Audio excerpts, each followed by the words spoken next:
Really? Okay. This is divine right timing. How can we anchor in the truth that everything is unfolding for our best and highest good, that everything's working together for our good, right? Even when stuff goes wrong, right? That's the rub. How do we anchor in that everything is going well, even when stuff doesn't appear to be going well, right? So that's our goal, right? No matter what's happening, it's all working together for our good. I might not be able to see it right now.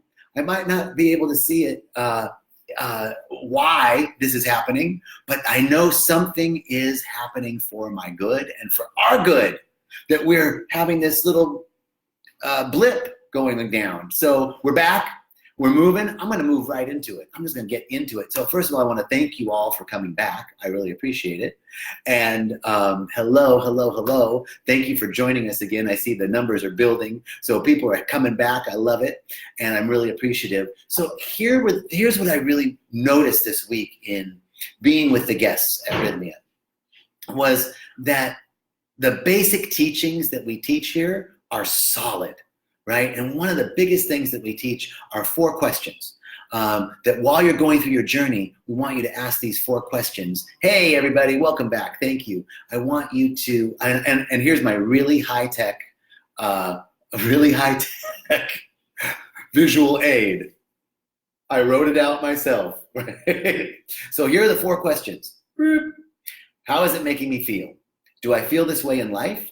When is my first memory of feeling this way? And who has this made me become? We ask these questions, and we'll show them again, and we'll go through them again one by one. We ask these questions in terms of one of the intentions that, hello, Erica, one of the intentions that we have at Rythmia is that we see who we've become. Who have I become as a result of my split? Who have I become as a result of something that happened to me in life that has me believe that I've got to be a certain way in order to get my needs met? Because, who I was when this event happened wasn't sufficient enough to get my needs met. So it looks something like this. I'm a kid, I'm in the crib. Sometimes something happens to all of us, every single one of us. This is by design. Something between the ages of 0, you're in the womb, to 5. Typically it's 0 to 5, somewhere in there. Something happens. I didn't get fed on time. For me, I remember being in my crib. Like I have that early memory of being in the crib and hearing everybody partying outside. I'm the last of 6 kids. So, just 6 kids and some cousins and some uncles and aunts. And it was like 30, 40 people outside. That's just the immediate family, right? And I have to be in my crib. I remember feeling so left out. And so who I became, what the event was pretty mild, right? I didn't get abused. I was just, had to take a nap. It was nap time. But in my mind, I wanted to be out there with everybody. I wanted to be out partying. And so I felt left. I felt, that I was left behind. And so who I became was the comedian, the class clown, the guy who's always, wanting to be seen, the guy who needs to get attention, right? And who has that made me become? It's made me become manipulative because I think that I have to manipulate people to like me in order to get my needs met. Right? So that's how it works, right? Who have I become as a result of some split? Now, some people, Jerry's story is that he was molested. Some people have abuse or molestation. Some people have a traumatic experience as a child in war, or their parents left them. There's an article, oh my God, you guys, there's an article in the New York Times today about Rythmia. What? Article in the New York Times is 70-year-old man with articles about people in their 70s doing ayahuasca. And the article talks about a guy that in his 70s who his father, it was World War II when he was a kid, and his father left to go to work and he never came home. And the kid internalized that his father left him and that he was a bad boy. He did something wrong. Because when we're kids, we think that we're very self-centered as kids. And because everything revolves around us, if something bad, quote, bad happens, then it must be my fault. And who I am isn't sufficient enough because I didn't get to go join the party, or my father didn't come home, or I wouldn't have been molested if I was a good kid, or I wouldn't have been abused if I was good. So who I am isn't sufficient. So I've got to become something. I've got to become the brilliant guy. I've got to become the person who works harder than everybody. I've got to become the slut. I've got to become the athlete. I've got to become the clown. I've got to become the businessman. I've got to become the confused guy. I've got to become the hippie. I got to become the loser. I got to, whatever it is we got to become, we become so that we can get who we think we need to be to get our needs met, right? So the question, how is it making me feel? How about this? There we go. How is it making me feel? Does a couple of things. It brings us back to the present moment.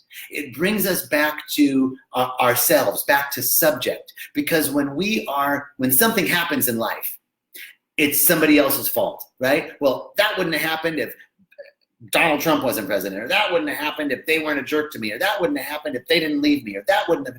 So in life, now I'm talking about in our life, everyday life, something happens and it's typically a finger pointing out there. Something happened out there that's causing me to feel this way.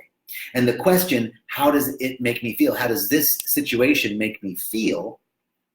Brings us back to subject. We're no longer on object out there, something externally, God, an external event, or someone, or something, or some activity making me feel this way. Now I can take ownership. How does it make me feel? So the first thing is to come back to subject. So like, how does it make me feel? Well, I feel sad. Okay, so now I'm at least in touch with my feelings. I'm at least in touch with what I am experiencing. And I'm back here inside rather than outside. First question, how does it make me feel? I like it over here better.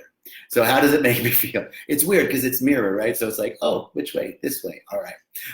The next question is, do I feel this way in life?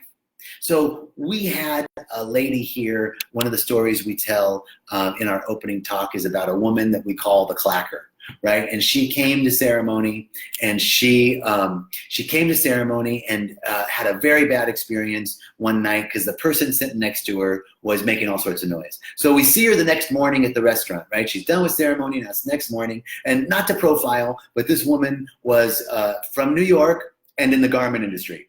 Just saying. So she, very powerful woman, very strong woman. So she sees us that morning. Jerry tells this story. So she sees Jerry and she goes, Jerry, I've got something. I got to tell you something. He's like, what?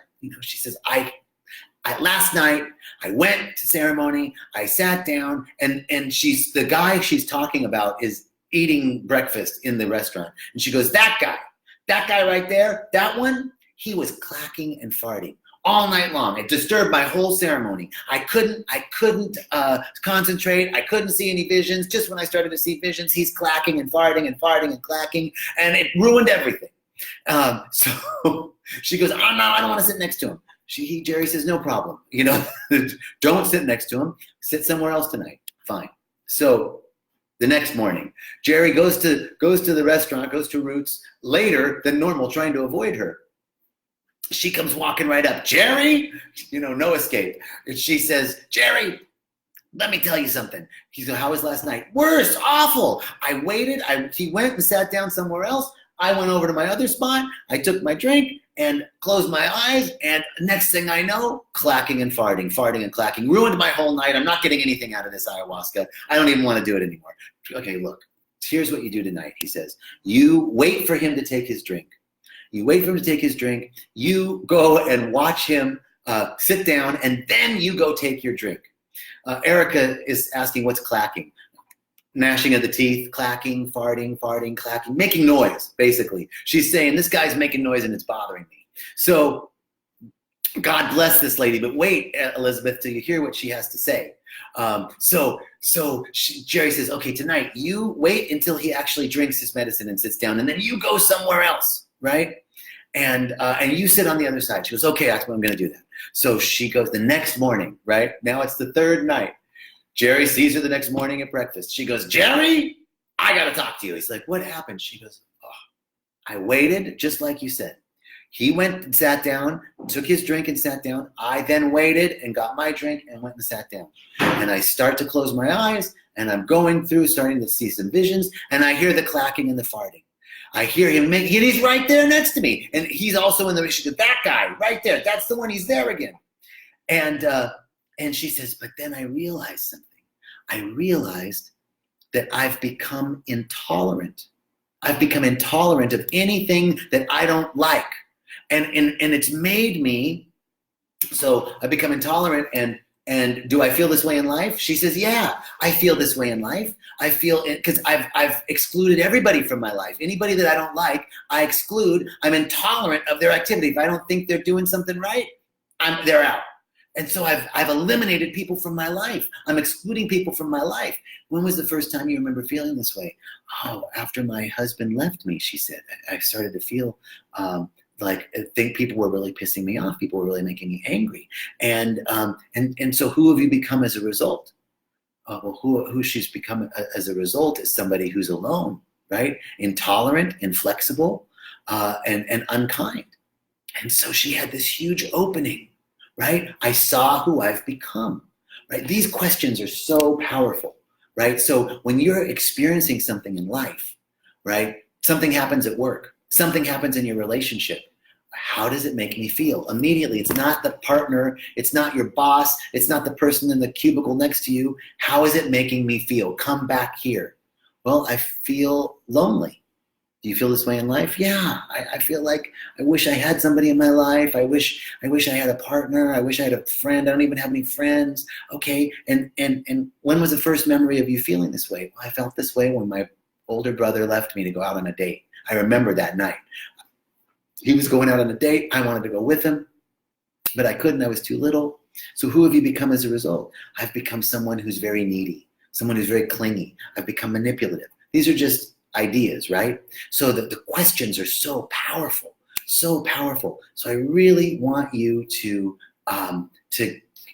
ask these questions, to ask the questions when something happens in life. How is it making me feel? Because this brings you back to yourself. And do I feel this way? No, this is a recurring feeling. And it could be one way or the other. I had a guy today, I was talking, he was feeling very vulnerable and very sensitive. And I said, do you feel this way in life? And he goes, no, I don't. As a matter of fact, I'm guarding myself. So it was kind of the opposite for him. He wanted to be behind, he plays an instrument, right? So if I'm behind my instrument, I'm protected. Or I can tell a funny joke. That helps me because, I can deflect by making a funny comment, right? I don't have to be present, right? But how am I in life is an indicator of how this issue that you're experiencing, because everything is working together for our good, even if it doesn't appear to be. Just like the 2 times that the Facebook Live went off for some reason is happening for our good. Probably this is the better talk. The 3rd time's the charm, right? And it's sticking. So we don't know always how it is unfolding for our good, but if I can anchor into it, and trust that it is unfolding, I can see that something is happening. So this particular situation is making me feel a certain way. Thomas is asking, what if I don't remember first feeling that way? Just remember what comes to your mind first, Thomas. So, when I ask the question, when do you first remember feeling? Just the first recollection. It could be last week. It could be 2 years ago. It doesn't have to be an early childhood memory. Just the first thing that comes to your mind. Even though most of this is coming out of childhood, it could be really blocked. It could be very suppressed. And so this is the beginning of sort of scratching away at the layers to get down underneath what's really going on. And it's always something, the tip of the iceberg, what you see above the water is only 10%. 90% of it is underneath the water, right? So when we ask this question, it's like scraping the tip of the iceberg. There's a lot more underneath. This is a lifelong process. I'm so glad, you guys. I'm seeing lots of thumbs up and hearts coming. Thank you so much. I love you. I'm glad that it's resonating. This is Jerry's teaching. It's really beautiful. And it's what we, it just reminded me being here this week and learning and walking the path with others, right?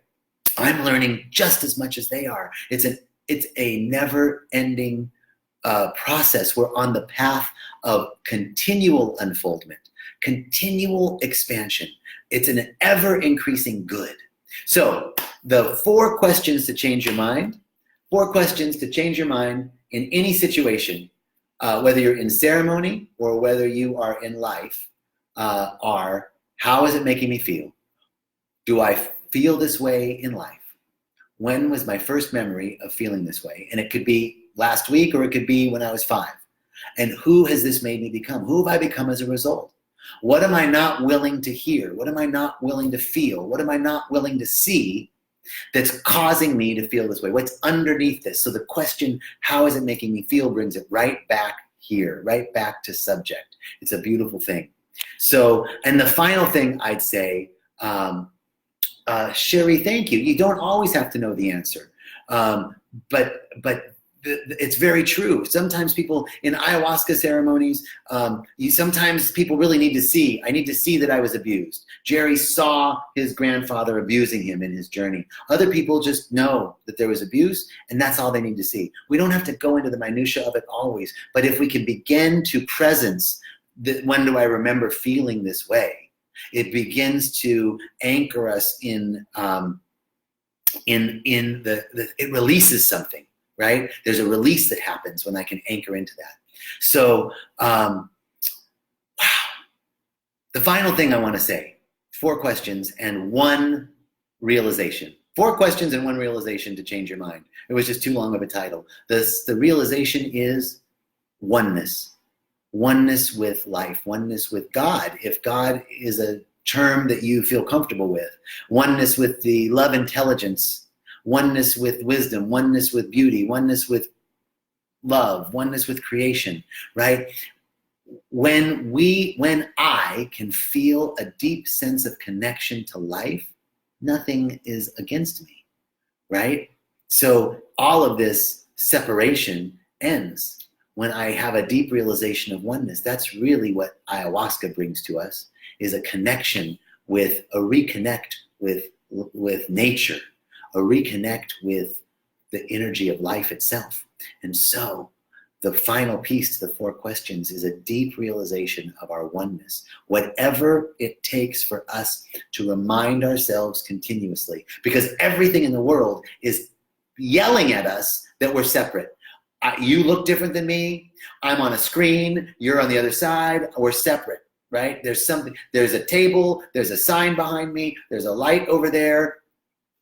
I'm not the light. I'm not the sign. I'm not you. Everything in life is telling us that we're separate. But there's a singular energy. The first law of thermodynamics is energy is neither created nor destroyed, but can be transferred or conveyed into different forms, right? And so there's one energy, one source, one life. It's expressing in multiple ways. It's expressing as tree and air and bird and sea and rock and you and me. It's expressing as all of it. One energy underneath it all. One unified field underneath it all, in back of it all, that is expressing in, through, and as everything in the manifest world.